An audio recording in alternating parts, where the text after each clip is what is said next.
dalam Pena Pindu Pamasutta ada penjelasan mengenai beberapa ciri yang terkait dengan anatta, yaitu Ritaka, Tucaka, Asaraka. Nah, mengenai Ritaka dan Tucaka, kira-kira padanan kata yang tepat untuk di bahasa Indonesianya apa, Bante? Maksudnya untuk membedakan itu Ritaka dan Tucaka itu, Bante.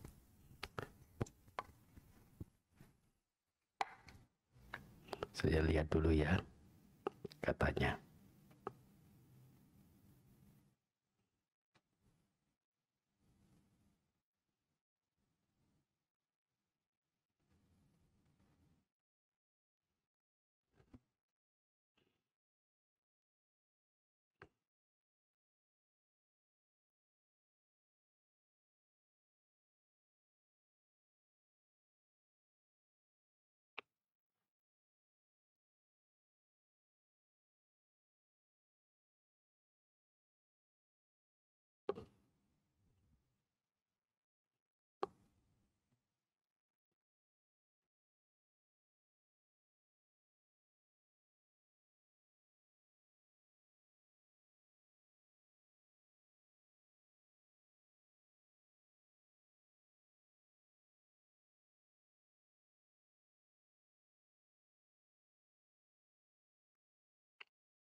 Ya banyak yang berupa padanan saja sih.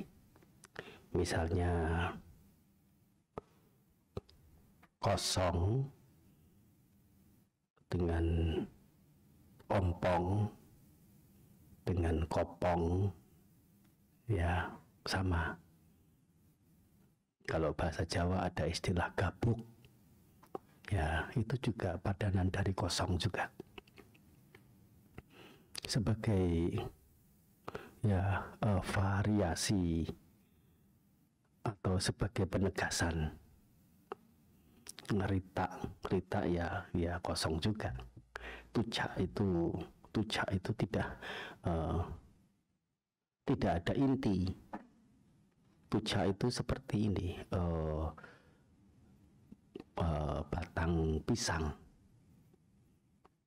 Ada enggak batang pisang itu? Pisang enggak punya batang, tapi umumnya orang mengatakan batang pisang. Nah itu tucak, kosong, tucak, ya. Nah semacam begitu. Rita itu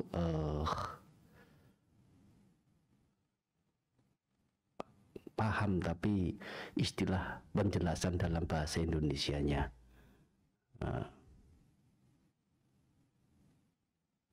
terlepas begitu ya, terlepas dari apa-apa. Terlepas dari apa-apa ya kosong itu sendiri. Banyak istilah Pali itu tidak ada padanan tepatnya dalam bahasa Indonesia. Pena itu artinya adalah bubble, buih, busa, gelembung.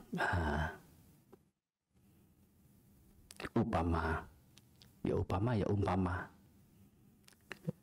bahwasanya jasmani batin pancakanda ini beribarat seperti gelembung, seperti buih, seperti busa, tampak, tetapi sesungguhnya adalah kosong. Dilihat di dalamnya tidak ada apa-apa, tapi dari luar tampak ada bentuknya, seperti itu. Ya, seperti sore tadi, ya, di bincang-bincang waktu ngopi, ya. Yang lain mungkin tidak ikut, ya, yang ikut hanya beberapa. Sesungguhnya jangankan yang batinnya, sebutannya adalah nama. Apa itu nama? Nama dan rupa. Nama apa? Julukan, sebutan, panggilan. Nama rupa, satu sebutan, satu rupa. Rupa itu apa? Bentuk.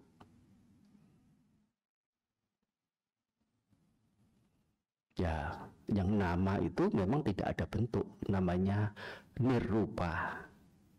Nirrupa. Nah, nir artinya ya tidak begitu ya, atau arupa juga boleh. Arupa bukan bentuk, tapi ya itu tidak bisa dijamah, tidak bisa dilihat. Tetapi bukannya tidak ada, karena adanya itu hanya di angan-angan dan sebatas sebagai sebutan, sehingga ya nama panggilannya, penamaannya. Nah, rupa itu ya bentuk, wujud, baik rupa maupun nama. Nah, itu adalah seperti buih, seperti busa, seperti gelembung. Tampak itu kalau dari luar, di dalamnya tidak bisa ditemukan apa-apa. Apa yang ada nggak bisa dikatakan ada. Soalnya kalau ditilik sampai ke dalam, meskipun ada organ tubuh, tidak ada, yang ada hanya tumpukan organ. Tapi di balik organ itu sesungguhnya juga kosong, nggak ada apa-apanya. Oleh karena organ sendiri juga tidak ada, yang ada adalah jaringan sel pembentuk organ itu. Demikian pula seterusnya, ya sampai pada titik di mana yang namanya materi itu hanya ilusi belaka. Yang ada adalah, ya sebutannya kita itu adalah energi, dan energi itu juga sudah bukan materi.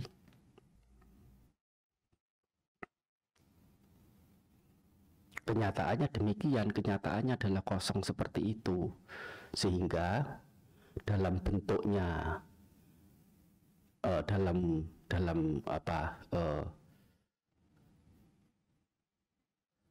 dalam cirinya, ya dalam cirinya sebagai yang padat, tampak sebagai wujud, dimengerti sebagai yang eksis betul-betul. Air itu ada enggak? Oh, bukan air, es ya, es batu ya. Es batu itu ada enggak? Nah, es batu itu sama enggak dengan udara? Sama. Esensinya sama. Hanya secara fisik, secara fisika, suhunya sangat dingin, membeku. Kalau suhunya agak panas sedikit menjadi cair.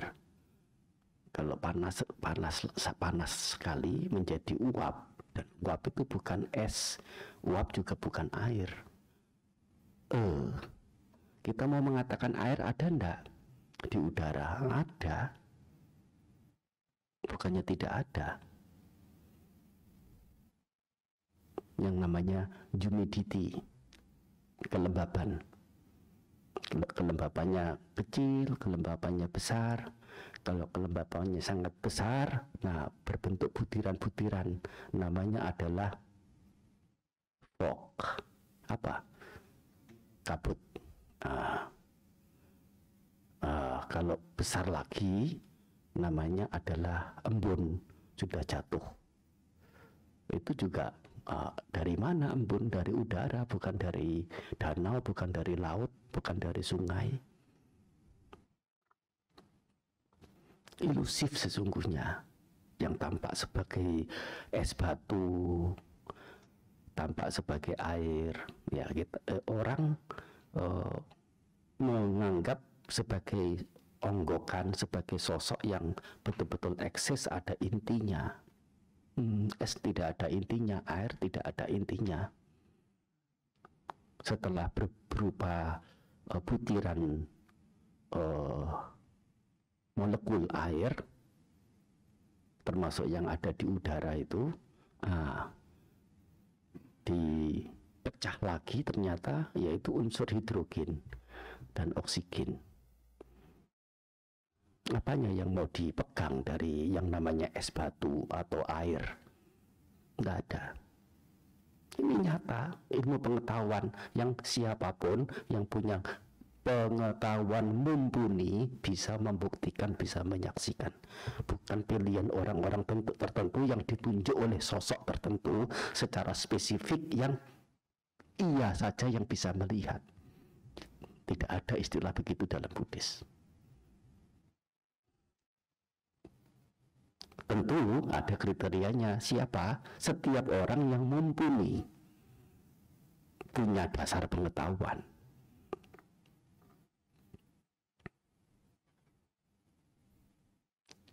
Jadi tidak pilih kasih. Ya, tentang apa? Itu yang masih pilih kasih, soalnya apa? Hanya bisa diketahui oleh mereka yang punya pengetahuan cukup. Yang tidak punya pengetahuan tidak bisa tahu. Namanya pilih kasih. Itu bukan pilih kasih, itu kesalahan masing-masing. Iya, iya. Yang orang yang memang tidak mampu tahu sehingga tidak bisa mengerti, sehingga mengerti keliru.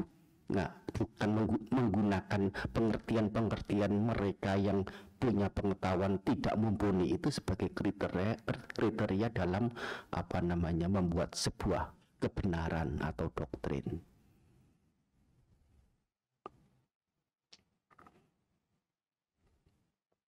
Kenyataannya kosong, baik tubuh maupun batin. Nah, sesungguhnya materi itu tidak bisa, baik dalam bentuk cair, padat, ataupun gas, sesungguhnya adalah kosong belaka.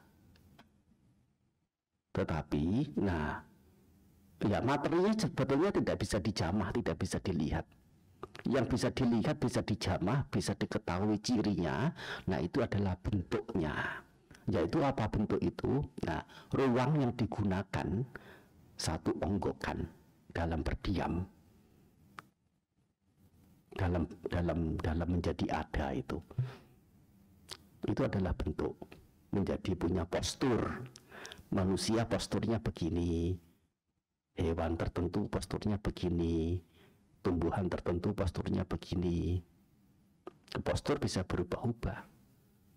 Tumbuhan itu, coba digambar, tumbuhan itu punya postur bagaimana? Tidak bisa, dan yang gampang. Tidak bisa dan gampang. Tidak mungkin dan sangat memungkinkan. Tidak memungkinkan itu karena apa? Tumbuhan tidak punya postur yang tetap. Pohon mangga saja, pohon mangga yang satu dengan yang lain tidak sama posturnya. Apalagi beda pohon. Dan karena tidak jelas itu, tidak pasti itu, menjadi gampang. Pokoknya coret-coret, tampak batang, tampak dahan, tampak ranting, tampak daun, itu pohon. Iya, semua orang mengatakan iya. Menjadi gampang. Tapi apakah pohon semuanya seperti itu? Tidak.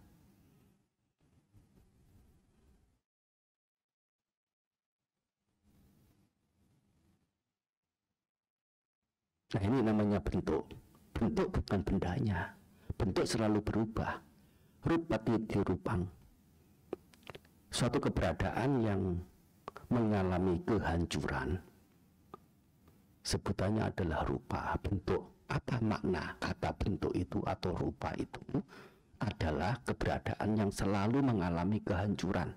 Tidak pernah menunggu meskipun hanya 1/sekian puluh ribu detik. Selalu mengalami kehancuran, selalu berubah. Mudahnya membayangkan seperti apa? Siapa pernah tahu? Siapa pernah melihat asap? Semua orang. Tolong digambarkan asap itu bentuknya seperti apa? Tidak bisa, dan selalu berubah. Enggak sampai 1/10 detik, bahkan lebih kecil dari itu, sebatas mata bisa punya kemampuan melihat.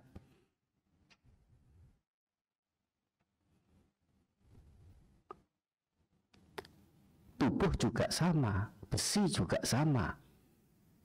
yang paling keras, yang paling padat seperti intan sekalipun juga sama, selalu mengalami perubahan. Namanya rupa bentuk itu tidak pernah berhenti untuk hancur, hancur, hancur.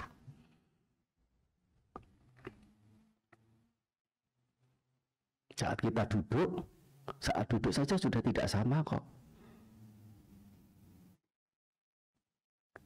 Misalnya geser sedikit, bentuknya sudah berubah. Itu dari sisi outline. Dari sisi dalam terlebih lagi, darah yang 1/sekian detik itu ada di daerah lengan sini, ya 1/sekian puluh detik kemudian sudah tidak ada di situ. Sudah tidak sama struktur atau konstruksi namanya tubuh ini. Ya memang itu diabaikan, dianggap yang bukan sesuatu yang perlu dibahas, oleh karena tidak sampai seperlu itu manusia secara awam, dalam kebenaran awam, kebenaran konseptual, kebenaran konvensional, kebenaran persepakatan itu ya membahasnya. Banyak yang tidak tepat. Jam berapa ini? Nah, yang ditanya kemudian begitu kata ini baru kemudian melihat jam. Memberitahunya pas di saat dia melihat jam, padahal pertanyaannya sudah lewat.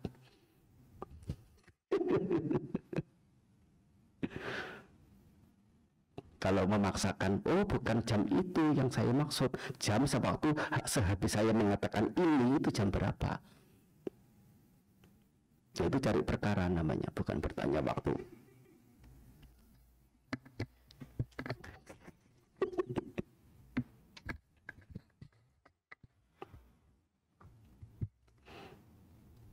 Namanya kebenaran kesepakatan, kebenaran konvensional,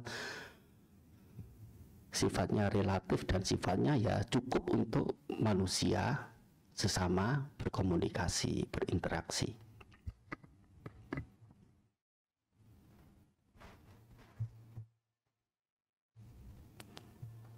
Itu dari sisi bentuk. Dari sisi warna ya berbeda. Pagi tadi warna kulit masih agak langsat. Begitu ada urusan pekerjaan di luar, terkena matahari, masuk lagi, warnanya sudah berbeda kulit. Apakah ini orang yang sama? Bukan. Tubuh yang sama? Bukan. Tetapi itu diabaikan.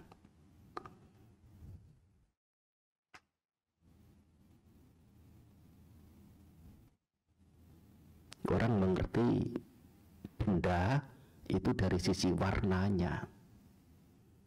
Tanpa warna sulit untuk mengetahui benda, yaitu bersandingan dengan bentuk ini. Ada bentuknya, ada warnanya. Bisa tahu benda itu karena ada warna. Tapi warna bukan benda. Orang menjadi tergila-gila materi itu bukan tergila-gila pada materinya, tapi tergila-gila pada sisi bentuknya, warnanya, baunya, rasanya. Padahal bentuk, warna, bau, rasa itu bukan benda. Tidak semua warna yang sama adalah benda itu. Tidak semua bentuk yang sama adalah benda itu. Tidak semua rasa yang sama adalah benda yang itu.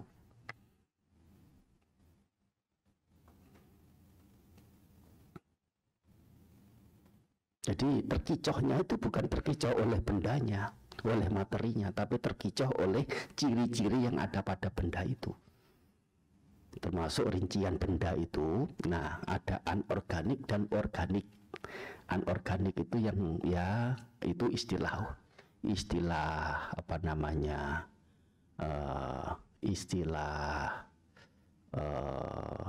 apa namanya, scholarnya, istilah kependidikannya, istilah ilmu pengetahuannya, science.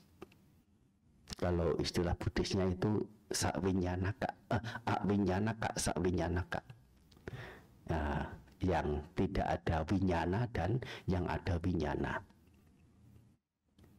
Nah, kalau yang sawinyana-ka, ya, yang ada winyana atau organik, ya, sebutannya yang lain adalah panaka, yaitu sosok yang bernafas, onggokan yang bernafas. Apa namanya ini? Organisme. Nah, begitu, organisme. Ngerti organisme? Siapa yang tidak ngerti kata organisme? Apa organisme itu? Identik dengan apa? Makhluk. Ya, kita di Buddhis ya seperti itu, dipaksa untuk menggunakan istilah makhluk. Ini sesungguhnya tidak cocok. Oleh karena kata makhluk itu artinya adalah sesuatu yang diciptakan oleh Tuhan. Di Buddhis tidak dikenal penciptaan itu. Organisme, apa itu? Onggokan yang terdiri dari organ-organ, yaitu faktor pembentuk. Itu sangat mendekati dengan istilah khandha, gugusan. Ada 5 pancakhandha atau nama rupa. Nah, kita menyebutnya itu organisme, atau ya untuk bahasa umum ya memaksa kita untuk menggunakan kata makhluk, oleh karena itu yang memang dimengerti umum.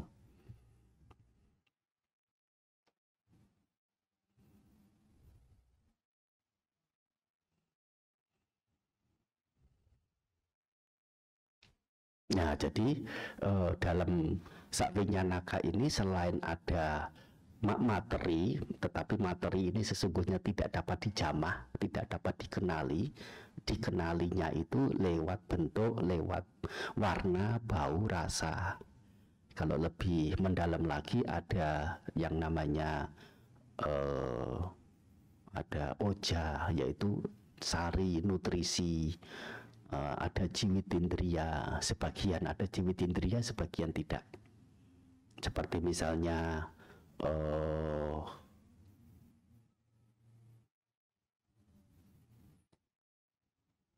hidung begitu ya. Nah, hidung kalau dipencet itu sakit. Itu namanya ada jiwitindriya. Rambut dipencet tidak sakit. Namanya tidak ada jiwitindriya. Jiwita itu artinya kehidupan. Indriya, indera kehidupan. Yaitu kalau bahasa ilmu pengetahuan itu adalah ada sarafnya. Pasada itu saraf. Caku pasada, saraf mata. Saraf indera penglihat. Pasada ini, cakup pasada adalah rupa, bagian dari rupa. Saraf. Selain itu juga savinyanaka ini, yaitu organisme,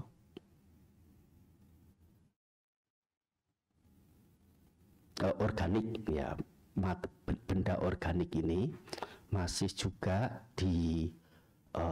warnai atau ada semacam atributnya. Itu adalah yang namanya ini lelaki, ini wanita. Belum lagi sanya yang mengenali ini wanita ini tua, muda, atau kanak-kanak. Ini namanya apa, siapa. Ini punya pendidikan seberapa. Ini punya sopan santun bagaimana. Ini sudah punya pasangan atau belum. Semuanya itu sanya sanya itu pemahaman atau pengertian atau anggapan. Itu dari cara anggap manusia secara awam, orang secara awam.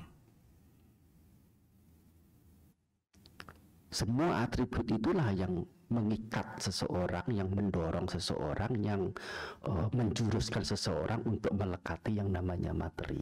Sesungguhnya semua atribut itu bukan materinya. Kalau sayang sama materi, sesungguhnya terbebas dari apa itu bentuknya bagaimanapun, warnanya bagaimanapun, ya rasa baunya bagaimanapun, materi itu, ya itu yang disayang, yang dicinta dan yang dilekati. Tetapi begitu materi itu bebas dari atribut semuanya, menjadi tidak ada daya tariknya.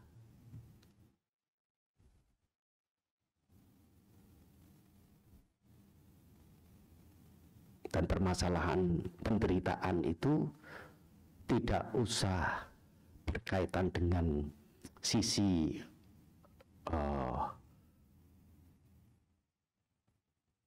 sisi batiniah, yaitu punya wedana menyakitkan, menyenangkan, netral, itu juga sebagai subjek dari penderitaan. Sanya juga subjek dari penderitaan, winyana juga subjek dari penderitaan, sangkara juga subjek dari penderitaan. Itu terlalu dalam bagi kebanyakan. Yang materi, yaitu tubuh atau bentuk ini saja, sudah lebih dari cukup untuk dalam tahapan tertentu ya menghancurkan sebab-sebab penderitaan. Mengerti secara benarnya tubuh. Ini kebenaran. Keberadaan materi seperti ini, keberadaan bentuk seperti ini bisa disangkal enggak meskipun oleh pengetahuan, ilmu pengetahuan? Tidak. Dan itu memang sudah yang memang sebenarnya. Ini keberadaan yang sebenarnya, ada pemahaman lain yang tidak benar. Katakan ada 2, ada 10, ada 27. Nah, seberapapun banyak anggapan yang lain-lain itu, dan ada satu keberadaan pemahaman yang benar, orang yang bijaksana yang memilih yang mana? Memilih anggapan keliru sekian banyak itu, 62 malahan, ya, atau mengerti memilih memegang yang pengertian yang benarnya itu. Ini kita ditantang untuk memilih yang sisi anggapan keliru atau sisi anggapan yang benar. Secara hati kecil, secara hati nurani. Nah, nurani itu apa? Nur itu artinya cahaya, aini artinya yang melihat, cahaya yang melihat. Nah, nur aini menjadi nurani. Nah, bahasa Arab.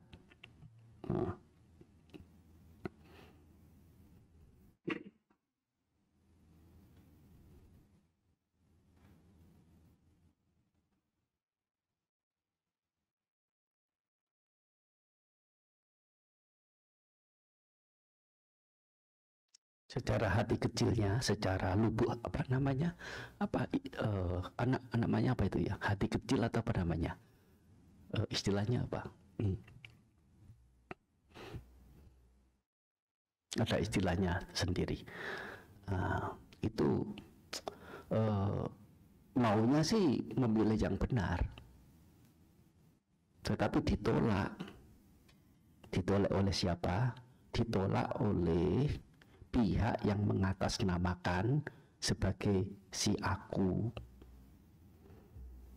Siapa si aku itu? Adalah Mara.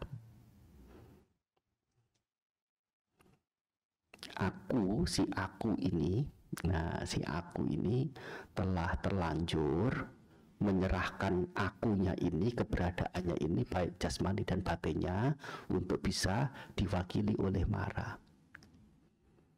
Mara mengatakan, CEO-nya mengatakan, ini adalah, ya, tidak boleh pegang yang benar, pegang yang keliru saja.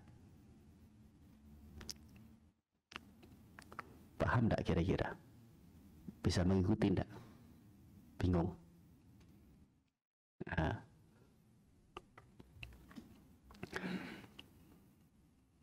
maksudnya Mara itu apa? Ya, di sini artinya adalah kilesa. atau awija.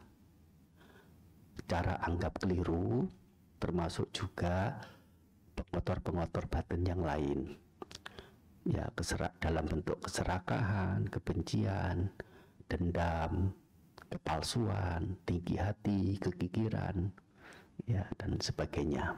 Namanya adalah kilesa atau upakilesa. Ini yang apa namanya menolak. Jangan pilih yang benarnya. Tidak asik. Tidak apa namanya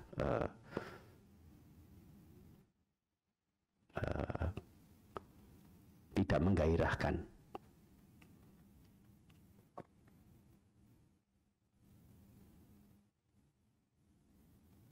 Orang yang bijaksana secara awam dikatakan ilmuwan atau cendekiawan, ada prinsip yang keliru, ada prinsip yang benar. Pasti memilih prinsip yang benar untuk observasi, untuk menemukan apa temuan-temuan baru, inovasi-inovasi baru. Itu berdasarkan pada apa? Memegang yang keliru apa yang benar? Yang benar punya. Dan apa yang sang guru agung ajarkan adalah memang yang benar punya. Dan ini apa ditopang, didukung, ya, bisa dirinci oleh ya apa namanya kemajuan perkembangan ilmu pengetahuan.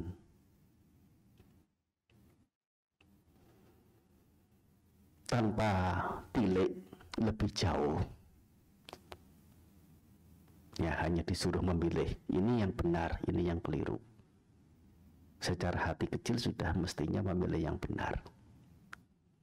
Lebih dari itu, nah dampak dari memilih keliru itu apa? Memilih yang keliru, manfaat atau kerugian secara bijaksananya.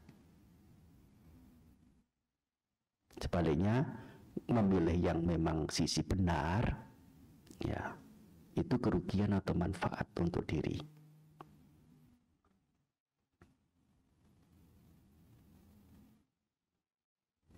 Ya, banyak sekali atributnya menjadi ada 24 dari yang namanya materi. Ya, materi hanya satu saja, materi, tapi karena cirinya itu atau secara fisiknya itu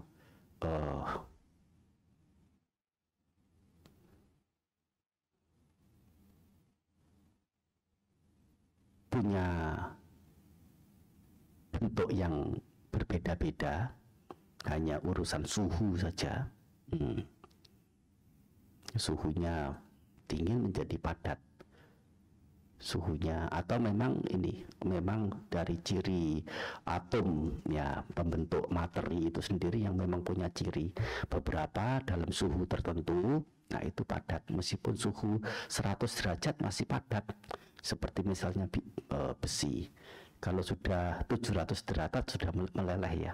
Besi sudah belum? Berapa? 1600, sekitar 1600. Tapi kalau tembaga 1350. Nah, aluminium 600. Kalau hidragirum, nah, hidragirum itu apa? Merkuri itu ini dalam suhu biasa saja sudah bentuknya semacam gel begitu. Nah, itu tergantung pada ciri dari atomnya masing-masing, konstruksi elektron dan neutron dalam satu atom. Urusannya sudah urusan ilmu pengetahuan. Lebih mudah kalau kita mengaitkan penjelasan dharma itu dengan ilmu pengetahuan.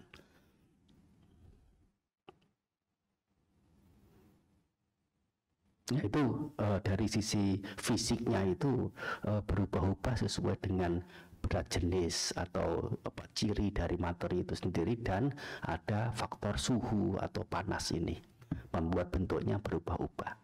dikategorikan menjadi 4: padat, cair, gas, dan panas.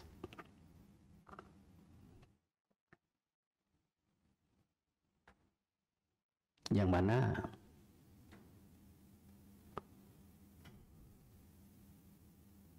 ya sesungguhnya hanya satu saja yang namanya materi itu. Tapi materi itu ya bukan materi. Oleh karena itu ya sesungguhnya kosong.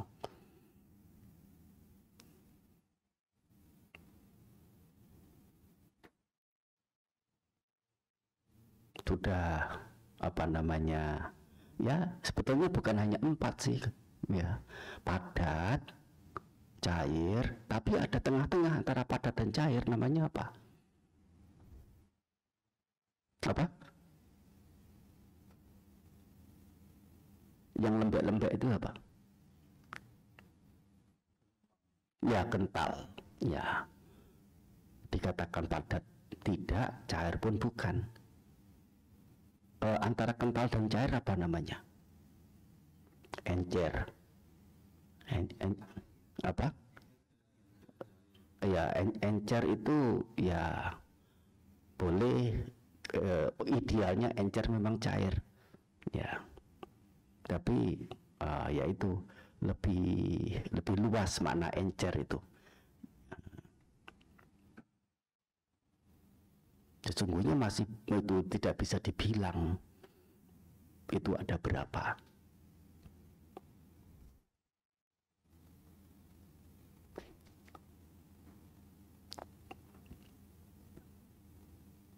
Ada banyak, soalnya itu bergradasi dari yang padat sekali. Ya, mengapa sampai padat? Ya, itu apa namanya, kekuatan kohesi, daya tarik antara satu partikel dengan partikel yang lain itu memang ya sangat kuat. Kekuatan kohesi, daya tarik menarik itulah yang menentukan kepadatan satu materi. Hanya itu saja.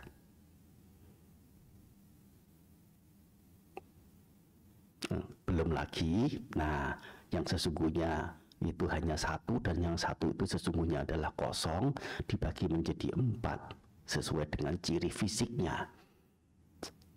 Tetapi ciri fisik ini masih belum cukup untuk ditengarai.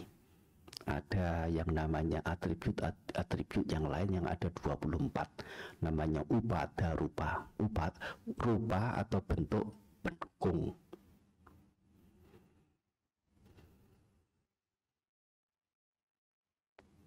Upada itu artinya yang mendukung atau yang melekat, yang menempel. Nah, begitu. Upada rupa atau upadaya rupa. Sebagaimana tadi dikatakan ada sisi namanya warnanya, termasuk juga ini adalah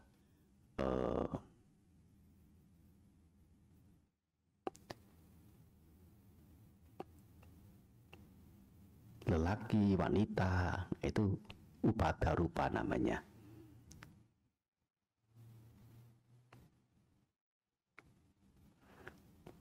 Dan yang lain-lain. Wandami Bante, izin bertanya Bante. Ini pertanyaan yang memang agak tidak filosofis juga sih Bante. Ya. Saya itu pas membaca Jataka atau membaca kisah-kisah Sang Buddha zaman dulu, itu kita seringkali kita juga mendengar tentang cerita tentang kelinci, tentang binatang-binatang apa yang sebenarnya itu terjadi di beberapa kehidupan yang lampau, Bante. Termasuk juga binatang-binatang yang lain. Pertanyaan saya, apakah bentuk kelincinya sama dengan bentuk kelinci di kehidupan ini, Bante? Kan jaraknya itu kan jauh kan? Ya, baik. Ya. Coba sebutkan kelinci itu yang mana sih untuk saat sekarang ini? Nggak bisa juga. Oleh karena apa? Kelinci itu spesies, masih ada varietasnya. Varietas masih ada bagian-bagiannya. Apalagi sekarang sedang booming ya, pelihara kelinci. Ya, banyak sekali bentuk. Kelinci yang mana tidak bisa disebut. Hanya gambaran secara umum yang lompat-lompat jalannya, ya apa namanya, telinganya cenderung untuk lebar, ya makanya rumput, bulunya agak lembut, ya. Nah, hanya gambaran umumnya saja. Kelinci yang mana tidak jelas. Dan kalaupun dikatakan oh kelinci pada zaman lampau sudah tidak sama dengan kelinci sekarang, ya kalaupun sama atau berbeda memang masalahnya di mana. Ya, dari pertanyaan ini ada sesuatu yang lain yang lebih menggelitik. Ya, misalnya katakanlah kelinci itu bincang-bincang dengan kura-kura misalnya. Ya dah, bagaimana itu apa namanya berkomunikasinya, terus apa bahasanya, terus apa logikanya untuk zaman sekarang ini. Bahasa itu tidak melulu secara kata-kata.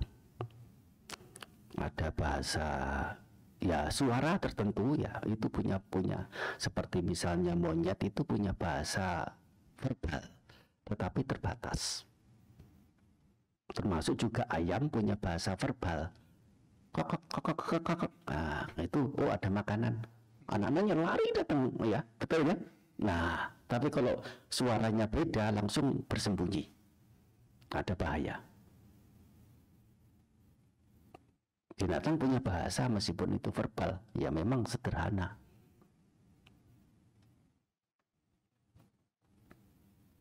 Tapi selain bahasa verbal ada bahasa yang lain. Mimik wajah itu juga sudah bahasa.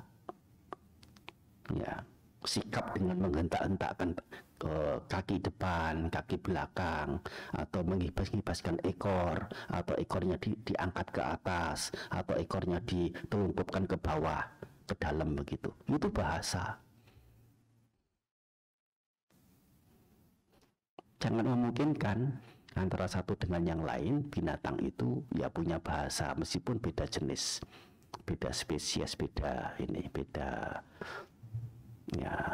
famili.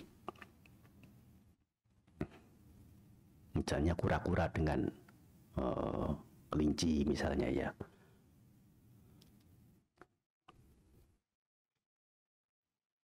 Terlepas dari mereka sungguh bisa berkomunikasi lewat bahasa tertentu ataupun tidak, ya, benar tidaknya tidak perlu dibahas, lebih dibahas ke urusan manfaat dari cerita itu.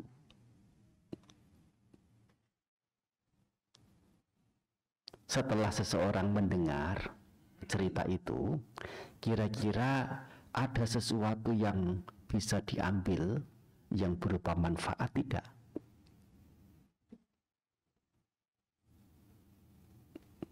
Tentang kejujuran, tentang kesetiaan, tentang keberanian, berani apa dalam hal-hal yang baik yang benar, tentang cinta kasih, tentang pengorbanan, berbagi, tentang apapun. Itu adalah ya kandungan nilai-nilai bajik yang diimplikasikan ya ke dalam sebuah cerita. Namanya fabel apa ya? Cerita tentang binatang itu. Betul ya? Dan banyak sekali cerita di Eropa sana terinspirasi dari agama Buddha ini. Banyak yang mirip dan itu ambil dari literatur Buddhis.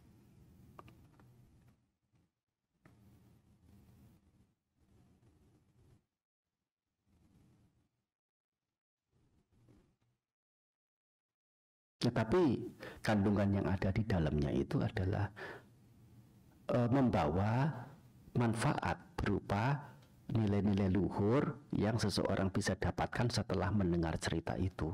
Kalau berupa cerita itu semakin mengena, semakin impresif, semakin impresif itu, impres itu bahasa Indonesianya apa? Terkesan, semakin terkesan. Terlebih lagi ceritanya itu adalah cerita yang di luar akal.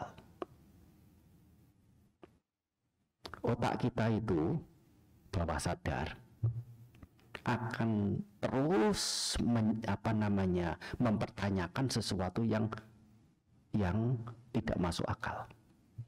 Kalau sesuatu sudah masuk akal, dia lepas. Dan dengan cerita yang dibuat tidak masuk akal itu diharapkan masih terbawa di bawah sadar untuk diingat, dan itu ada kandungan nilai positifnya.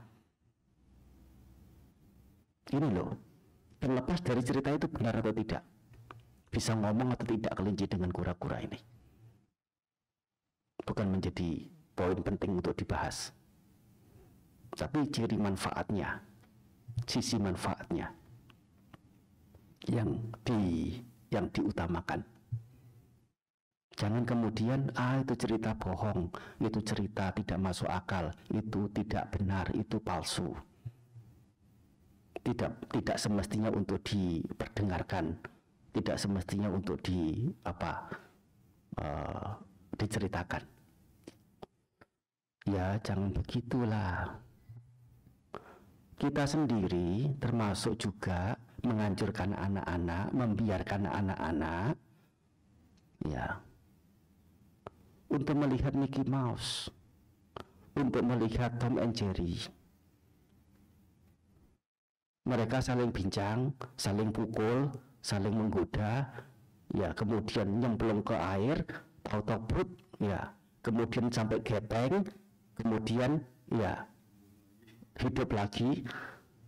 Tidak ada yang mempermasalahkan, itu nggak benar, harus dijauh, ya nggak ada yang mempermasalahkan. Betul tidak? Orang tidak ada yang mempermasalahkan kebenaran cerita itu, tapi tetap saja ditayangkan dan menjadi kegemaran, dan banyak dari cerita-cerita itu mengandungi nilai-nilai ya kemoralan, nilai-nilai positif, nilai-nilai baik ya yang bisa diambil.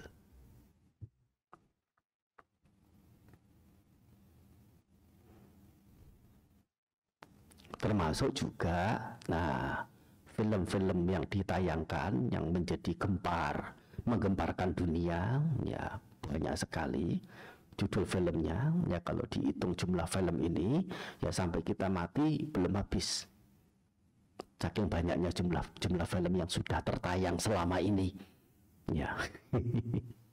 Apalagi kita nonton gitu semua film gitu nggak habis, sampai meninggal nggak habis. Semuanya itu adalah fake semua, meskipun toh katakan itu diambil dari cerita benar, artinya kejadian benar. Setelah masuk dalam film ada pengurangan, ada penambahan, itu sudah tidak sama dengan kenyataan.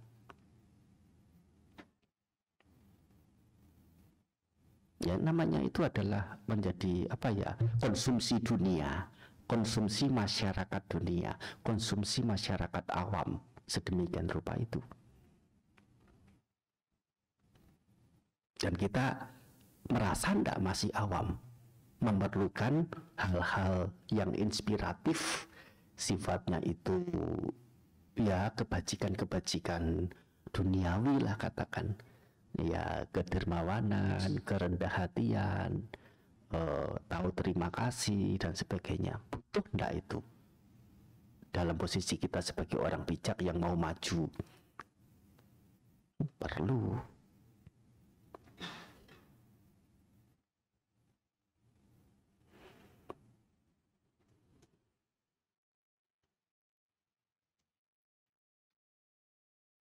Ya.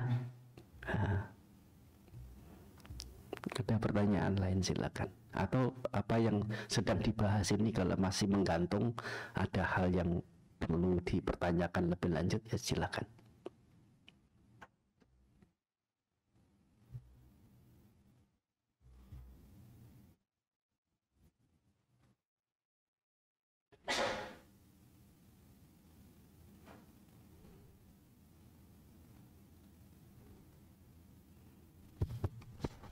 Wandami Bante, izin Ya. bertanya Ya, terkait dengan fabel ini kan sangat erat dengan anak-anak Bante. Terkait dengan anak-anak, kira-kira untuk menyampaikan cita bawana atau meditasi ini untuk anak-anak memungkinkan tidak Bante? Dan kalau memungkinkan, bagaimana pendekatannya kita paling tidak mengenalkan meditasi untuk anak-anak? oh meditasi itu apa? Coba disebut. Meditasi adalah mengembangkan, menumbuhkan dan mengembangkan nilai-nilai bajik Ke dalam batin ke dalam sendiri. tim. Iya. Nah, bagus. Kira-kira dalam satu cerita ingin menunjukkan arti penting dari berbagi, bisa dibentuk enggak kira-kira? Bisa ya? Itu sudah bawana. Itu sudah meditasi. Ya, dan lebih lagi ada ini loh, apa namanya, ada ciri-ciri yang di luar akal punya. Dan karena ada ciri di luar akal, mistis, takhyul, atau apa namanya istilahnya itu. Itu membuat apa? Secara bawah sadar itu anak termasuk juga orang dewasa itu masih apa? Menyimpan di dalam. Bahkan ilmuwan sendiri menganjurkan agar bukan hanya anak-anak tetapi juga dewasa perlu melihat ya kartun yang sifatnya itu fantastis. Fantastis, ngerti ya? Ya, fantasi saja, bukan aslinya, bukan kesungguhan. Untuk mengembangkan daya kreasi, katanya begitu, mengembangkan kecerdasan.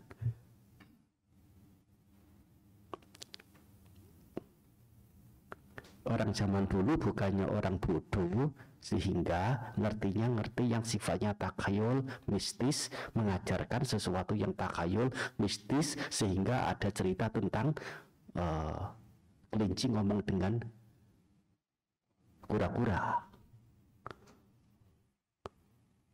Tetapi justru mereka itu secara cerdasnya, secara inteleknya mengerti apa yang sesungguhnya manusia punya daya pikir, termasuk bawah sadar, termasuk pengembangan manfaat yang ada di dalam suatu kreasi berupa cerita itu bisa terbawa. Luar biasa yang kemudian dicontoh oleh orang sekarang, diakui. Dan itu sebagai yang jitu dalam ya apa namanya mengantar seseorang untuk mendapatkan peningkatan diri dari sisi kualitas-kualitas hal bajiknya. Itu para pendahulu 2600 tahun yang lalu, kalau dihitung dari kemunculan Sang Buddha, bahkan bisa jadi ya sebelum itu sudah ada jataka-jataka. Itu banyak yang sudah ada sebelum Sang Buddha muncul. Nah, begitu.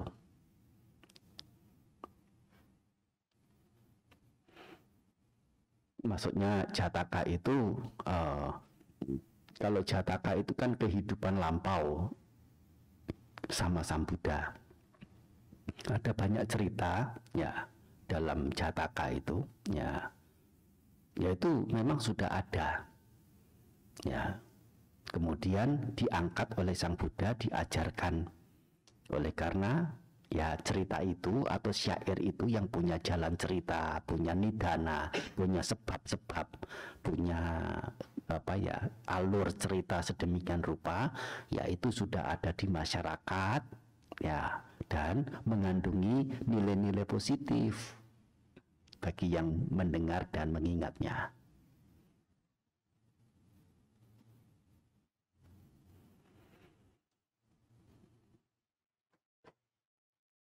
Jadi ini adalah jawaban dari kita ke masyarakat tentang cerita-cerita yang ya di luar akal itu bagaimana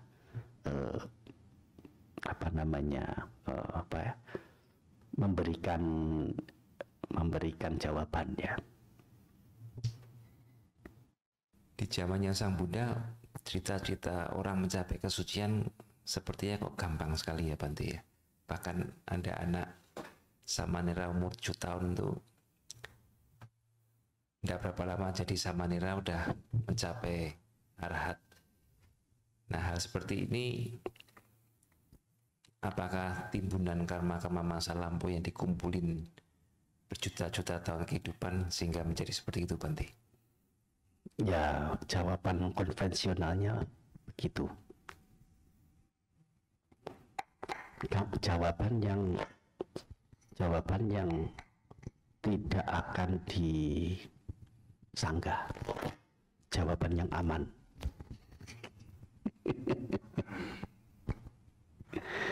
Tapi sisi yang lain adalah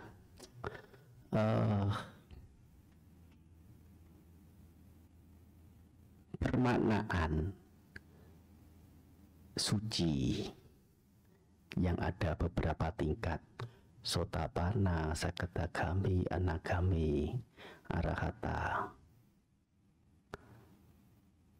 Bagaimana sesungguhnya punya substansi antara pemahaman dulu, yaitu saat Sang Buddha muncul, dan yang sekarang ini dimengerti oleh sebagian umat Buddha, masihkah sama?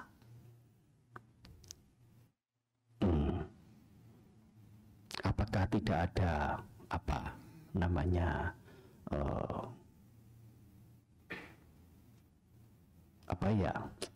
pemasukan beberapa item bahwasanya yang suci itu mestinya begini, tambahan begini. Ya. Seperti misalnya dalam Sikapada Aniyata itu, seorang biku berada berduaan dengan seorang wanita yang dari keberadaan mereka berdua itu, seorang wanita yang bisa dipercaya melapor kepada biku yang lain atau kepada sangga. Apa yang wanita itu katakan, sangga bisa langsung memvonis biku itu sebagai yang melanggar sebagaimana yang wanita itu katakan.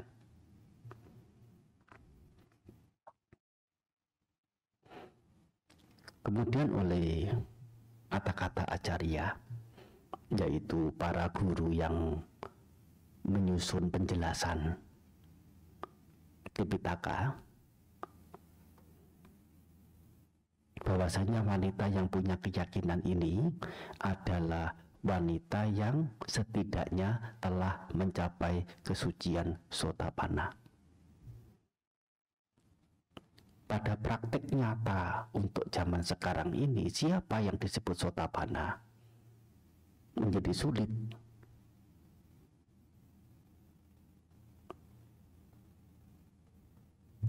Sepertinya Sikapada ini menjadi sesuatu yang tidak applicable,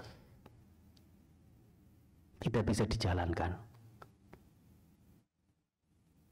Untuk mendapatkan pemastian seseorang itu sotapanna, siapa yang memastikan, yang menentukan. Dan kalau tidak begitu, bagaimana seorang wanita yang mengetahui seorang biku dengan seorang wanita yang sedang berduaan melapor, nah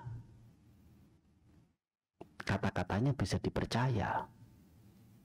Dan kalau memang kata-katanya tidak bisa dipercaya oleh karena tidak ada label yang sotapanna setidaknya, berarti tidak ada kuasa lagi bagi setiap wanita untuk melapor. Kan begitu.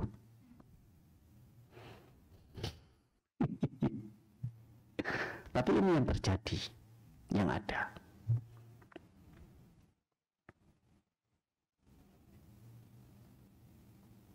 Seorang sotapanna dari apa yang sejauh yang ya dimengerti, cukup orang yang telah mengerti prinsip ajaran Sang Buddha, namanya sotapanna. Sota artinya arus, tidak lain adalah ketika arus suara itu terdengar oleh telinga, indera pendengar. Namanya sota itu artinya pendengar juga. Sota, indera pendengar, sota. Apana, masuk ke telinga. Sota apana, masuk ke telinga, yaitu yang telah mendengar, yaitu yang telah mengerti prinsip-prinsip utama Sang Buddha, ajaran Sang Buddha.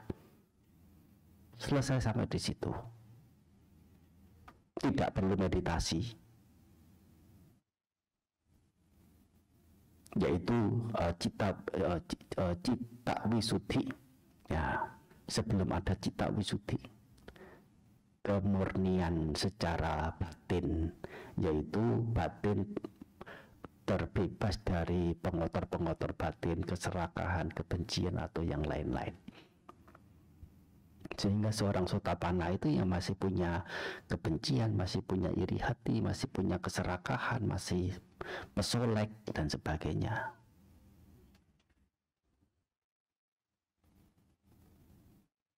Sejauh apa ini bisa diterima oleh masyarakat sekarang seorang sotapanna seperti itu?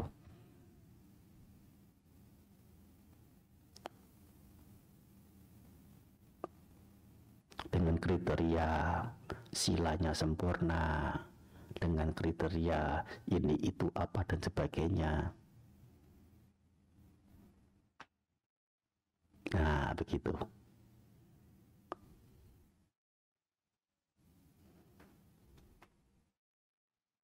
Karena perbedaan atau keraguan adanya potensi adanya perbedaan pemahaman apa yang disebut suci oleh orang zaman sekarang dan oleh orang zaman dahulu, yaitu saat Sang Buddha membabarkan Dharma, sehingga kita agak sulit untuk menjawab pertanyaan itu tadi. Sesungguhnya kita ini, di antara kita ini, apakah tidak ada yang sotapanna?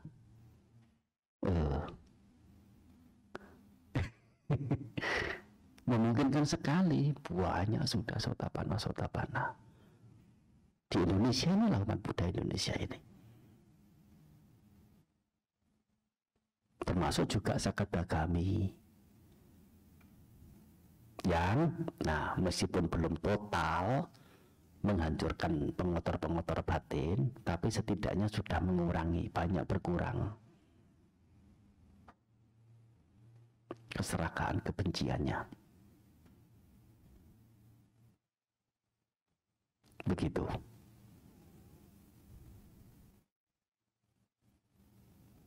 Bagaimanapun, tidak berarti orang boleh mengasumsi dirinya adalah seorang seorang Sotapanna, apalagi Sakadagami, Anagami, tanpa ada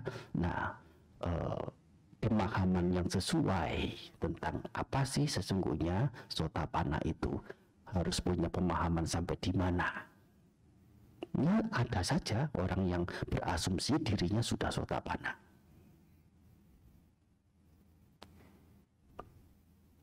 Termasuk juga memberikan klaim, oh si A setidaknya sudah Sotapanna, setidaknya sudah Sakadagami, Anagami, Arahanta.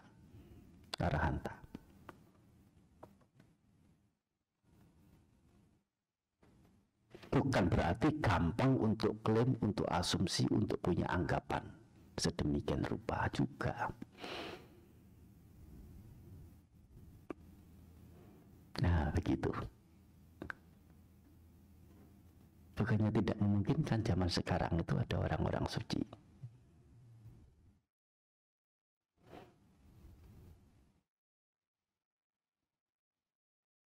Selain dari jawaban yang sudah dijawab sendiri tadi itu, karena timbunan ya karma-karma yang lampau, sehingga kekuatan aditana, tekad untuk bisa mendengar dharma dari seorang Sama Sambuddha, dan semoga mendapatkan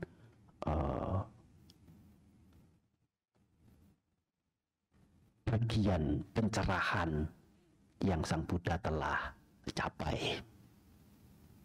Nah, istilahnya begitu, bagian pencerahan yang telah Sang Buddha capai, atau yang telah Sama Sambuddha capai,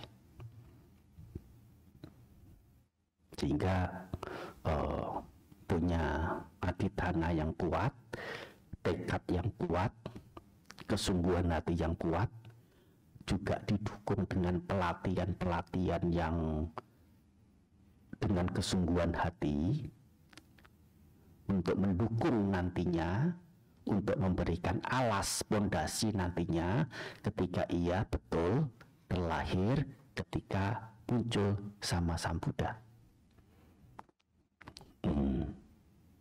Tidak sedikit yang bertekad memang, ya kita umat Buddha terbayang oleh sesuatu yang indah ketika muncul Sama Sambuddha, gampang sekali mencapai penerangan, pencerahan, menjadi orang suci, Sotapanna, Sakadagami, Anagami, Arahata.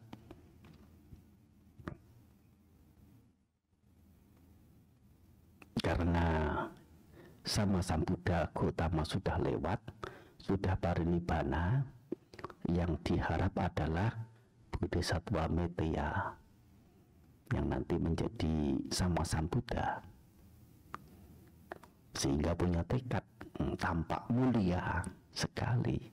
Semoga ya saya bisa terlahir di zaman Buddha Meteya, mendengar dharma beliau dan mencapai tingkat kesucian. Saya katakan tampak indah, tampak mulia, sepertinya kok negatif. Ya, oleh karena ada embel-embel perkataan yang ada di dalamnya, keterangan lebih lanjut, pernyataan lebih lanjut orang itu.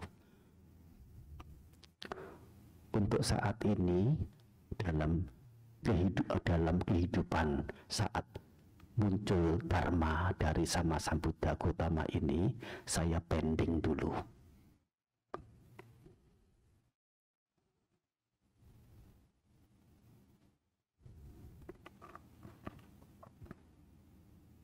Dan tidak menjalankan dharma Sang Buddha Gautama.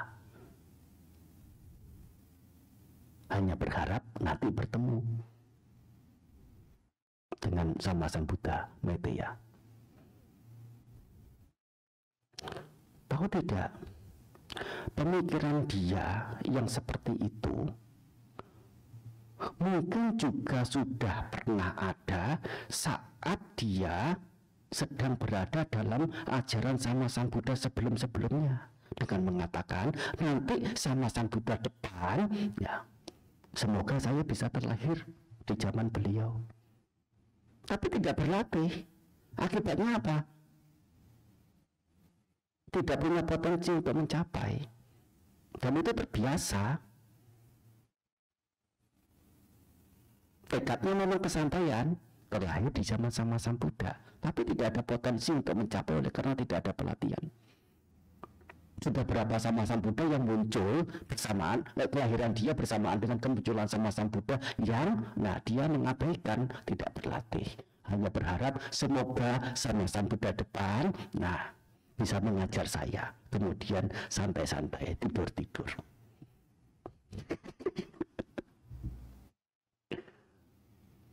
Untung masih sebagai manusia bisa berdana, bisa melakukan, mempraktikkan, menjalankan kebajikan-kebajikan kalau dia mau. Saat sama Sang Buddha muncul dan mengajar dharma, dia mendengar, dia mengerti dalam batasan tertentu, dalam urusan bajik-bajik berdana, menjalankan sila dan kebajikan-kebajikan yang sifatnya itu duniawi, punya pengertian benar pada karma, apa itu? Keburukan mendatangkan penderitaan, kebaikan mendatangkan kebahagiaan. Ini apakah pandangan salah? Tidak, ini adalah pandangan benar, tapi pandangan benar yang sifatnya duniawi. Dengan melakukan kebajikan memang itu manfaat, yaitu karma baik, kusala kama atau punya kiriya, perbuatan bajik. Ini baik, tetapi tidak menyelesaikan masalah. Ini sebagai panadol saja untuk meringankan sakit. Berbuat bajik menjadi lega berjalannya di samsara ini. Tidak terhimpit, tidak panas, tidak tegang, tidak gelisah karena kebajikan. Ini sebentar kemudian buah kebajikannya habis, harus bersusah payah lagi dan lagi dan lagi. Hukum karma diajarkan sebagai landasan awal, punya pengertian secara duniawinya. Melakukan kebajikan, itu masih ada kotoran batin. Namanya sa-asawa. Sa itu bersama, asawa itu apa? Pengotor-pengotor batin. Kamasawa, bhawasawa, dan avijasawa. Masih ada kotoran batin. Kalau asawa di kategori yang lain masih ada yang namanya ditasawa, titiasawa. Masih ada asawa, masih ada kotoran batin. Dan setiap batin yang masih ada kotoran batin tidak mungkin untuk mencapai kesucian. Lepas dari samsara tidak bisa. Punya bahagia, memang punya bahagia itu artinya adalah di sisi yang bajik, sisi yang penuh, sisi yang punya. Apa itu punya? Memiliki, menjadi berada. Orang yang punya berdana menjadi berada. Orang yang sabar menjadi berada. Orang yang tahu terima kasih menjadi berada. Berada itu apa? Ya kaya. Kaya punya itu. Punya artinya kebajikan, punya artinya yang memiliki, yang ada. Dikatakan kaya kalau berbuat baik. Oleh karena kebaikan itu adalah nama lain dari kekayaan atau sumber kekayaan, baik secara materi maupun batiniah.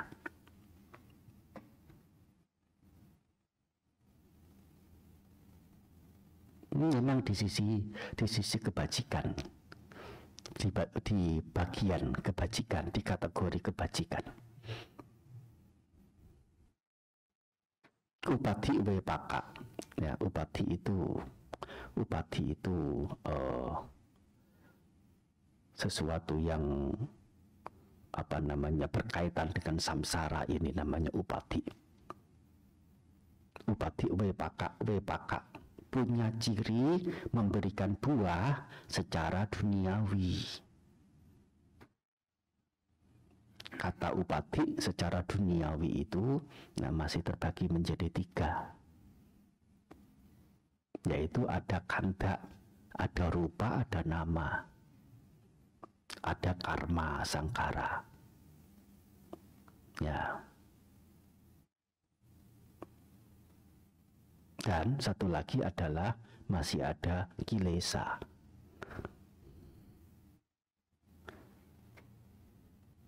Yang ketiganya ini ya antara kanda, kama, kilesa lengkap sudah. Apa itu? Samsara. Samsara itu ada 3. Kilesa wata, yaitu kotoran batin berupa keinginan, kesenangan. Kamawata, perbuatan. Lingkar berupa perbuatan. Wipaka wata, lingkar berupa buah, yaitu kebahagiaan dan penderitaan. Karena ada kesenangan, muncul kemudian perbuatan. Karena ada perbuatan, muncul kemudian hasil berupa kebahagiaan penderitaan. Karena ada kebahagiaan penderitaan di alam manusia, di alam peta, di alam surga, terpicu munculnya kesenangan. Balik lagi kilesa. Bagaimana kalau mendapatkan kesenangan, kesenangannya ini disadari mau habis atau bahkan sudah habis, ingin senang lagi, muncul sudah namanya senang. Melakukan lagi, karma lagi. Kalau yang didapati adalah penderitaan, senang tidak? Ya senang. Senang sesuatu yang lain dari apa yang dihadapi. Karena menyenangi sesuatu yang lain dari yang dihadapi, sehingga melakukan sesuatu untuk mendapatkan lain dari apa yang sedang dihadapi. Muncul namanya perbuatan. Karena ada perbuatan, tergantung buruk atau baik, mendapatkan penderitaan, kebahagiaan. Muncul terus berulang begitu. Nah, ini namanya upati wipaka. Tapi ini adalah pengertian benar yang sifatnya adalah duniawi, tidak menyelesaikan masalah. Sedangkan inti ajaran Sang Buddha adalah bukan untuk mengerti hukum karma dalam arti untuk memilih hal-hal bajik, perbuatan bajik, untuk bisa enteng dalam berjalan di samsara yang semuanya itu tidak pasti, tidak tentu, tidak ada ujung habisnya, tidak ada selesainya, melelahkan, membosankan. Banyak menderitanya daripada bahagianya. Tetapi mengerti karma dalam arti ini loh sesuatu yang ya ini lingkaran setan. Tugas umat Buddha setelah mengerti ajaran Sang Buddha adalah menghentikan karma. Bagaimana perbuatan bisa dihentikan? Lewat menghentikan kesenangan, tidak menyenangi. Bagaimana supaya tidak menyenangi? Mengerti kebenaran, yaitu memunculkan wicca, memunculkan nyana, sebagai yang asubha, sebagai yang adinawa, sebagai yang anicca, sebagai yang anatta. Yang itu tidak lain adalah pengembangan dari yang namanya 4 kebenaran Arya, Catu Arya saja. Baru tuntas.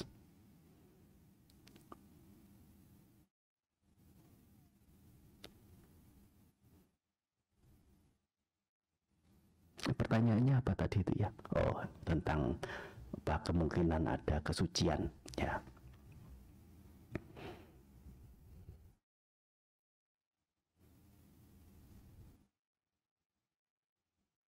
Jadi kalau dia kemudian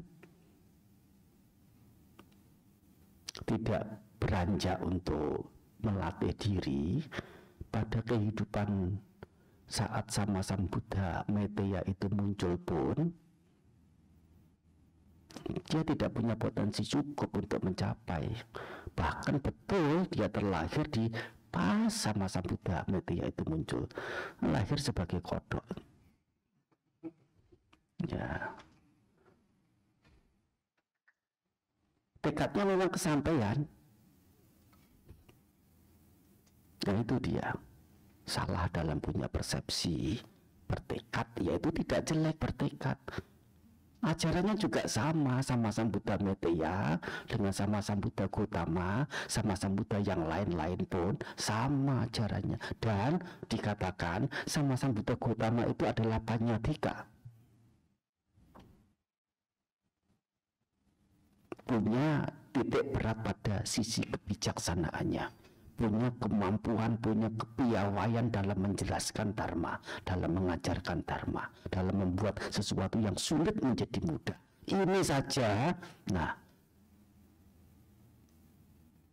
para pengikutnya punya banyak kilahan, alasan ini, itu, dan sebagainya untuk tidak menjalankan dharma beliau. Apalagi untuk sama Sang Buddha yang, nah, ya secara ininya,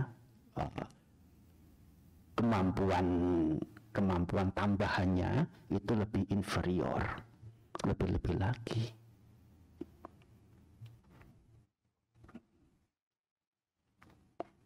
Oleh karena setiap sama Sang Buddha itu tidak sama kemampuan dalam mengajar dharma.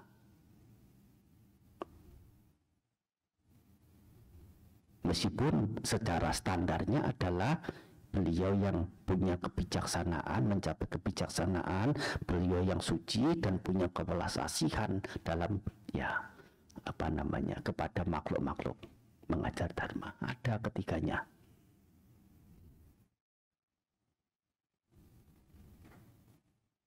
Bagaimana kalau kemudian, ya, ajarannya sama tetapi dengan dalih tertentu, ya alasannya cukup ini, apa itu sesungguhnya itu, ya apa namanya, pujukan dari Mara untuk mengatakan begitu, dan sesungguhnya yang mengatakan begitu adalah ya Maranya itu, ya setannya itu, kotoran batinnya itu, apa ya, semacam membuat kata-kata yang tampak indah tapi sesungguhnya nonsens. Hanya dalih saja.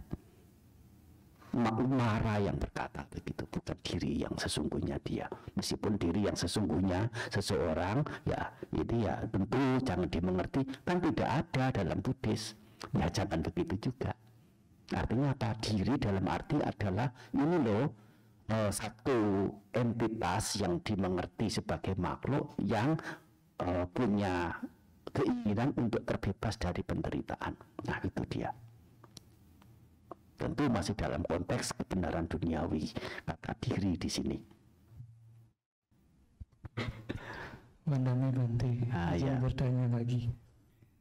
Beberapa pertemuan yang lalu, kalau tidak salah ketika pembahasan Dhamma Winaya, pembekalan Dhamma Winaya itu, ada pertanyaan tentang pernyataan bahwa makanan yang kita makan itu dianggap seperti hutang, kecuali seseorang itu paling tidak 1 detik saja mencapai jana atau keluhuran. Nah, di sisi lain ada juga pendapat bahwa bisa juga dengan merenungkan apa yang kita makan tersebut, dengan perenungan begitu Bante. Kira-kira sumbernya dari mana ya Bante ya? Gitu Bante. Yang menyebutkan bahwa ketika kita melakukan perenungan makan, bahwa makanan itu juga bukan sebagai hutang lagi. Demikian Bante. Yang saya ingat itu di kata-kata ya.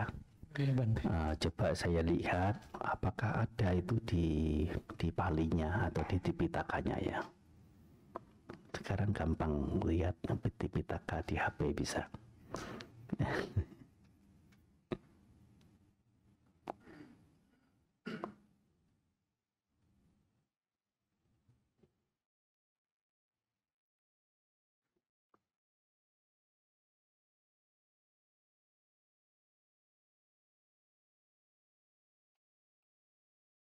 Ya, di sini ada istilah inak paribogo, yaitu ia yang mengkonsumsi secara berhutang itu hanya ada di kata-kata, tidak ada di Pali. Tapi tidak menutup kemungkinan itu ada istilah yang lainnya, yang bukan istilah yang saya tulis ini, yang punya permaknaan itu ya sama, yaitu mengkonsumsi dalam konteks sebagai yang berhutang.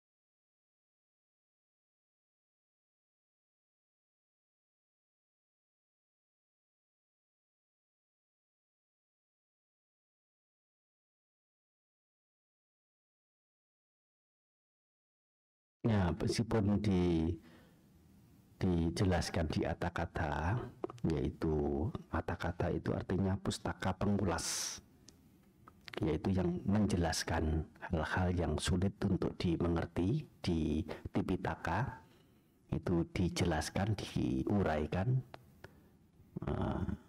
dijabarkan di satu pustaka namanya Atakata. Nah, Ata itu artinya permaknaan, kata itu artinya adalah pembahasan tentang permaknaan supaya ada kejelasan. Namanya pustaka pengulas.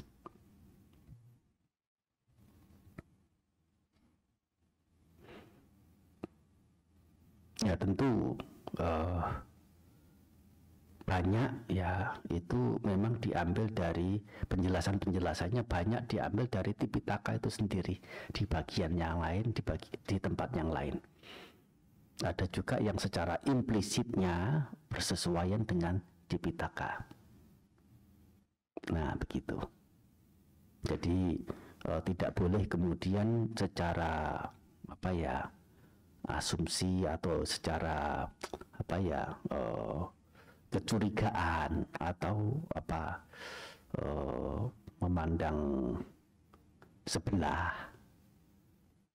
mata bahwasanya penjelasan kata-kata itu tidak bisa dipercaya, tidak boleh punya pemahaman seperti itu, secara totalitas mengatakan begitu. Dengan penjelasan Bhikkhu Dhammadhira aja mau mengerti, mau mempercayai, padahal Bhikkhu Dhammadhira itu siapa? Ya, nggak ada artinya dibandingkan para Atthakatacarya, apalagi beliau-beliau. Ya kan? Kita mengerti Dharma lewat para orang yang berceramah Dharma, dengan pemahaman, dengan interpretasi, dengan uraian, penjelasan, contoh-contoh apa yang si penceramah itu katakan.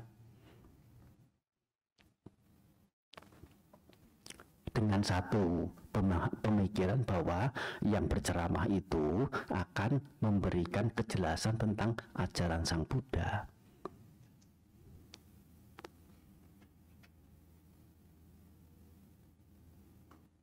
Sejauh apa orang yang berceramah itu punya kompetensi dalam menjelaskan ajaran Sang Buddha, mewartakan ajaran Sang Buddha.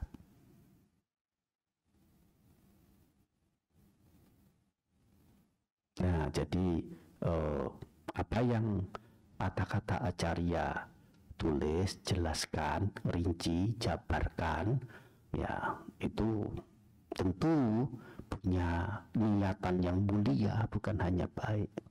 Banyak di antara suta-suta atau pernyataan-pernyataan di Tipitaka itu yang memang sulit dimengerti. Kata-kata acarya inilah yang memperjelas, menjadi dapat atau mudah dipahami.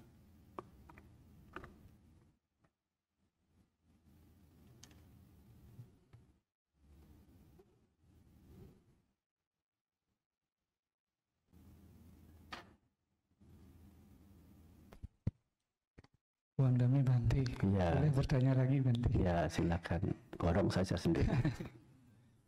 Beberapa waktu lalu saya pernah mendengar penjelasan Bante tentang santuti atau keberpuasan di Suara Buddha Ratana, Bante. Ya. Nah, di sana di terakhirnya dijelaskan bahwa ada yang lebih dalam lagi daripada berpuas, yaitu mengingini sedikit. Nah, itu belum dijelaskan, Bante. Mohon dijelaskan singkat, Bante. Oh ya, mengingini sedikit. Kita mengerti mengingini sedikit itu adalah praktik yang khusus bagi para petapa. Begitu kan mengertinya kita. Yang namanya petapa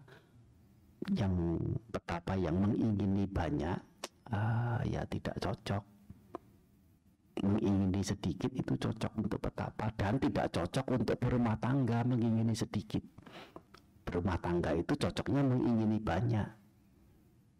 Itu kan pemahaman kita, anggapan kita.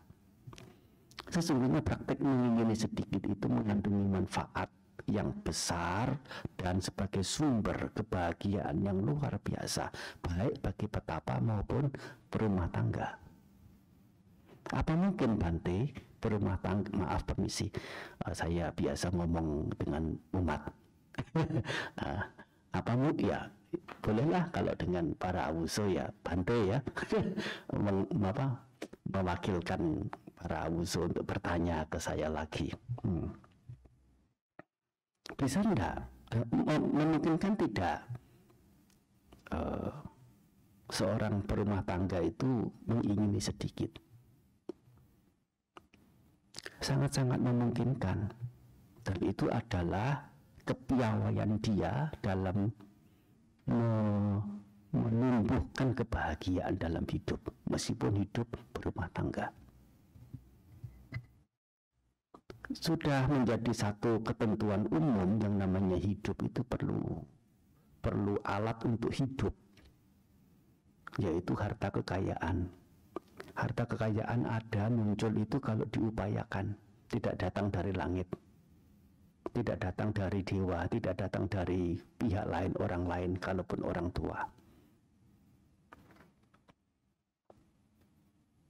Dan untuk mendatangkan kekayaan itu perlu yang namanya bekerja.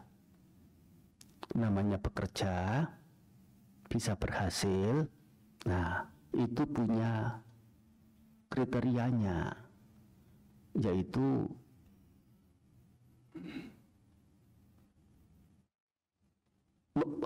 secara optimal mengerahkan segala potensi yang ada. Potensi itu secara umum dibagi, dibedakan, dikategorikan menjadi 5. Yaitu pertama adalah keyakinan. Yakin pekerjaan yang dilakukan itu adalah pekerjaan yang benar dan baik. Harus yakin itu dulu, supaya tidak memberikan masalah di belakang. Kedua, yakin pekerjaan yang akan dilakukan itu adalah menguntungkan. Dari kalkulasi, dari observasi, dari data-data yang diperoleh, setidaknya seminim-minimnya ya bisa menguntungkan 5%. Tapi kalau beruntung, ya sedang beruntung, bisa mendapatkan keuntungan 80% atau 300%. Wah, sulit ya untuk zaman sekarang ya. Tapi setidaknya itu ini menguntungkan, timpal untuk dikerjakan. Bagaimana kalau sudah mendapatkan keuntungan? Ya itu yang memang diharapkan, untuk mendapat harta kekayaan sebagai atribut, sebagai alat untuk hidup. Apa yang harus digunakan dalam hidup? Makanan, minuman, rumah, tempat tinggal, dan lain-lain kebutuhan.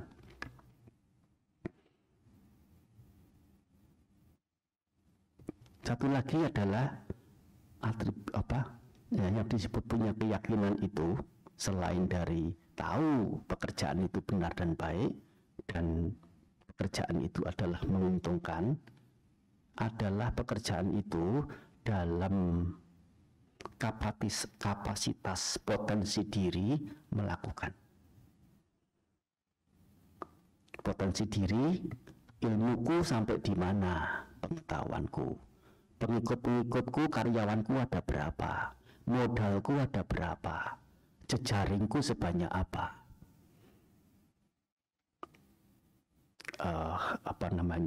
Ada assessment. Assessment itu apa? Bahasa Indonesianya apa? Penilaian, evaluasi semacam itulah.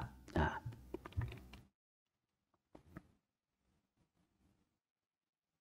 ini namanya mempertimbangkan modalku ada, bilang secara ininya ya, agak keren gitu ya, 100 miliar ya. Modal ya ecek-ecek, nggak seru diceritakan.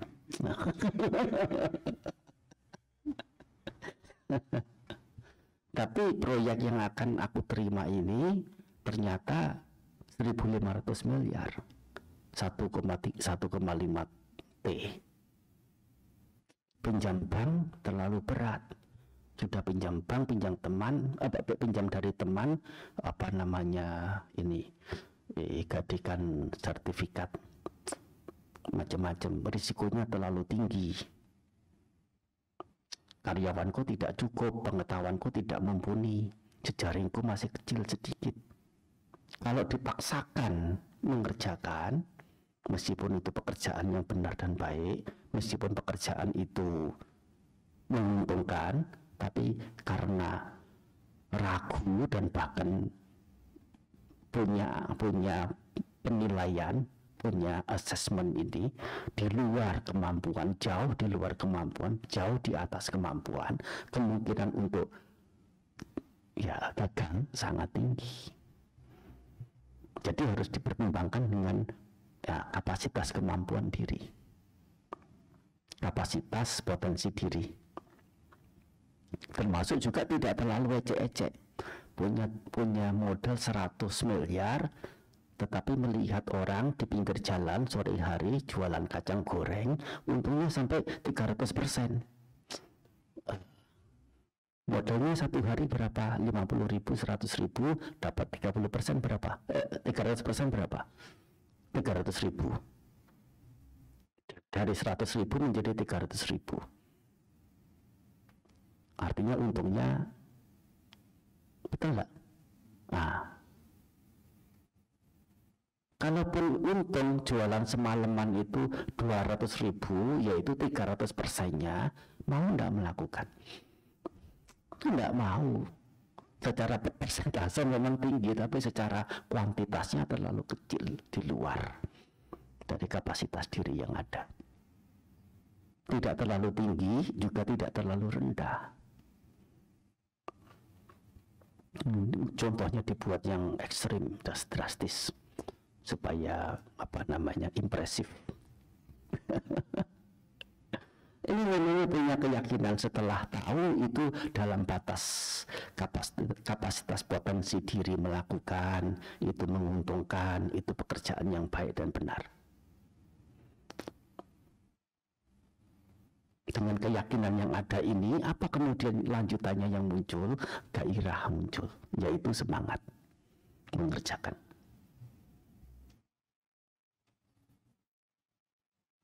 Dengan punya semangat ini dan punya keyakinan, ya sesungguhnya sudah punya berpotensi memunculkan yang namanya ketelitian, keurutan, atau kecermatan. Tetapi belum tentu juga, sehingga diperlukan yang namanya, selain dari keyakinan dan semangat, perlu namanya kecermatan, ketelitian. Rajin bekerja dengan penuh keyakinan yang sedemikian rupa, tapi dalam bekerja sembrono, gegabah. Hasilnya tidak optimal. mengerti sendiri dari atas sampai bawah, dari yang pokok sampai rincian apa yang dikerjakan, mengerti semua. Sehingga kalaupun itu diwakilkan oleh siapapun, bisa tahu ini mestinya dikerjakan berapa lama selesai, mestinya modalnya berapa, semestinya mendapatnya berapa, tahu meskipun tidak mengerjakan sendiri, ngerti secara rinci, secara telitinya. Yang di belakang nggak usah dengar terlalu banyak ya.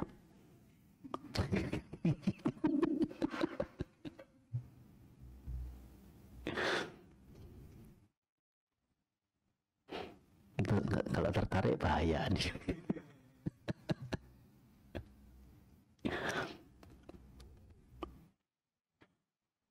Nah, perlu yang namanya ketelitian. Nah, meskipun sudah ada ketelitian, sudah cermat, ada semangat juga mengerjakan, disertai juga keyakinan yang penuh, yang teguh, ya, bukan berarti pekerjaan itu akan lancar, akan mudah. Ada kendala, ada rintangan, ada hambatan. Nah, perlu yang namanya keuletan, endure, keuletan. Yang nama lain dari keteguhan ya keuletan ini. Bisa terus pegang ini, jangan sampai putus. Kalau sampai putus namanya apa? Putus apa? Putus asa, putus harapan, patah semangat. Jangan sampai. Kalau sampai ternyata putus asa, patah semangat, bagaimana kemudian? Balik lagi ke awal. Dimunculkan ketelitiannya apa ini? Mengapa sampai terjadi masalah? Jika ketelitian tidak ada, munculkan semangatnya. Dari mana semangat? Adalah munculnya kegairahan itu. Dari mana munculnya kegairahan? Adalah mengerti, ya, 3 pengertian yang menumbuhkan keyakinan. Apa itu? Itu pekerjaan benar, baik atau tidak? Itu pekerjaan menguntungkan atau tidak? Itu pekerjaan dalam potensi, dalam kapasitas potensi diri melakukan atau tidak? Masih dalam cakupan ini atau tidak? Kalau masih, kenapa tidak?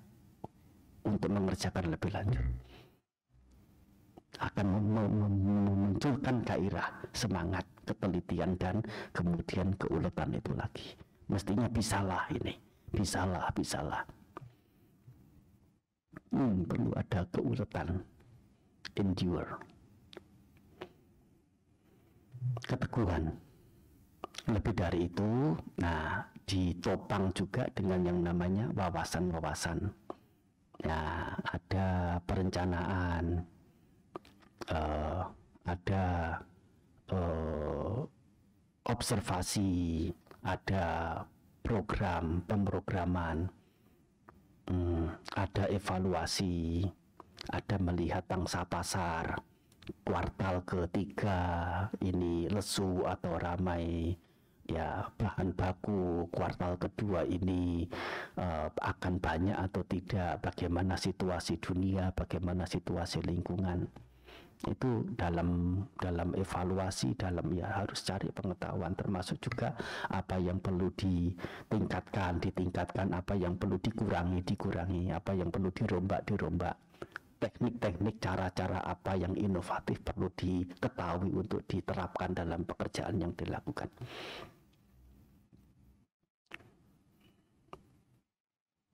Semuanya itu mendukung pada pekerjaan yang dilakukan itu.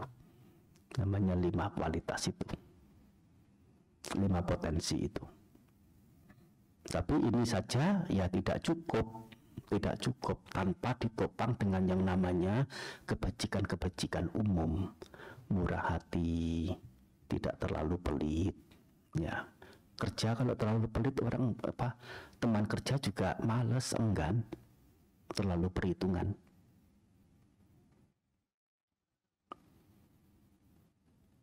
Termasuk juga, nah, ramah, tutur kata manis, rendah hati, komitmen, ada komitmen, tentu kejujuran, sudah pasti, dan lain. Namanya apa? Itu sumber berada. Apa itu? Kebajikan. Mesti diterapkan di situ. Hanya punya 5 yang tadi disebutkan tidak cukup, belum cukup. Harus ada hal-hal yang mengitari yang namanya punya atau kebajikan itu. Nah, itu bagaimana bisa dikerahkan sedemikian rupa untuk menghasilkan sesuatu yang optimal. Harus punya 5 ini dan punya kebajikan-kebajikan yang mengitari itu, mengerjakannya, melakukannya secara optimal untuk mendapatkan hasil yang optimal. Nah, kok menjelaskan begini, apa itu hubungannya dengan pertanyaan? Hubungannya adalah yang namanya pekerjaan ini perlu tidak dikerjakan secara bijaknya. Perlu. Kalau dikerjakan, bisa berharap yang simpel-simpel, yang ecek-ecek, atau semestinya harapannya mendapatkan yang optimal punya, ya yang optimal. Dan mestinya melakukan sesuatunya itu dengan optimal juga kualitas yang ada pada diri. Sudah semestinya kok itu kok. Melakukan sesuatu tapi melakukan secara asal-asalan, ya, nanggung dan hanya akan mendapatkan kerugian. Kalau tidak mendapatkan hasil yang optimal, ya akan justru kerugian yang didapat. Jangan nanggung, jangan setengah-setengah, tapi tetap dengan menggunakan hal bajik, menjauhkan diri dari hal yang tercela. Nah, pokoknya bekerja secara optimal kualitas yang ada pada diri itu. Selesai. Untuk targetnya, mestinya saya dengan pekerjaan ini akan dapat 20 poin. Mestinya. Tapi, andai saya sudah mendapatkan 5 poin, itu sudah keberhasilan bagi saya. Targetnya memungkinkan untuk mendapat 20 poin. Langit-langitnya, ceilingnya memungkinkan untuk 20 poin. Tapi dalam hati, kalau saya dapat 5 poin saja, saya oke sudah. Tapi karena kenyataannya itu memang 20 poin kemungkinan untuk mendapat, satu ketika mendapat 10 poin bagaimana? Wow, 2 kali lipat dari target. Dapat 6, oke lah. Dapat 5, oh ya, itu memang sudah target saya. Dapat 19, oh berkah. Hari-hari bagaimana dilalui? Bahagia, happy. Nggak ada yang namanya susah. Nggak ada yang namanya gelisah, panas, tegang, terhimpit. Tapi kalau menaruh targetnya itu bukan 5, tetapi 17, padahal ceilingnya itu hanya 20, dapat 15 bagaimana? Garuk-garuk kepala. Dapat 10 bagaimana? Bencana. Dapat 5 bagaimana? Keterburukan sudah. Jarang-jarang dapat 17, artinya jarang-jarang bahagia. Hidup hari-hari diwarnai dengan rasa tegang, rasa panas, rasa gelisah, khawatir, dan itu penderitaan. Padahal kalau sudah melakukan segala sesuatunya dalam kapasitas potensi diri dan melakukannya secara optimal, itu sudah lebih dari cukup. Pilih yang mana? Bekerja, sama-sama bekerja juga secara optimal, satu dengan rasa dingin, nyaman, lega, bahagia, ceria, dan satu lagi dengan wajah yang muram, uring-uringan, wajahnya cemberut, stres, panas. Ini namanya beda, mengingini banyak dan mengingini sedikit.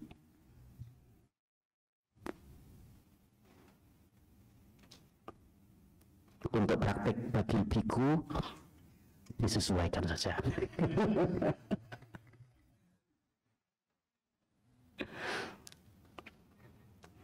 Harapannya ada yang berdana wihara yang mewah. Tapi dapatnya gubuk dari namanya jalinan bambu. Tapi kalau harapannya dapat gubuk dari jalinan bambu, oh dapatnya mansion gitu ya. Ya, wow. Happy itu siang dan malam, pagi dan sore.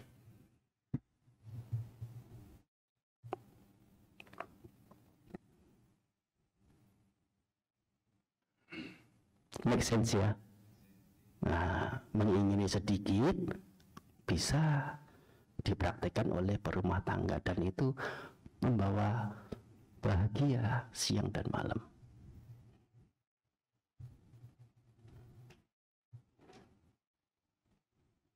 Namanya mengingini sedikit itu, istilahnya itu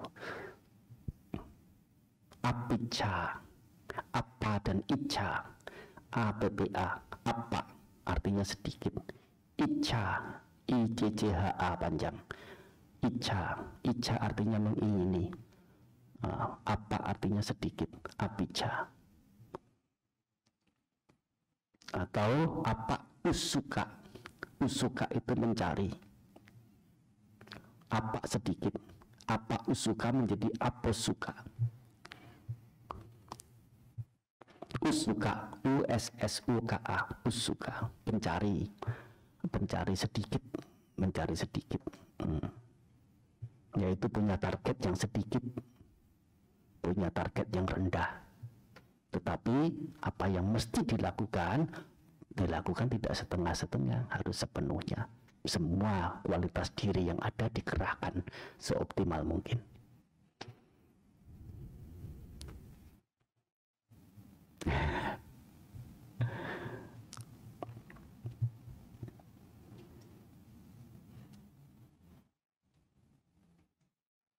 Ini apa namanya, salah satu kunci bagaimana ya. Nah, tidak mudah juga mendengar begini ya. Di seminar-seminar belum tentu dapat kunci seperti begini.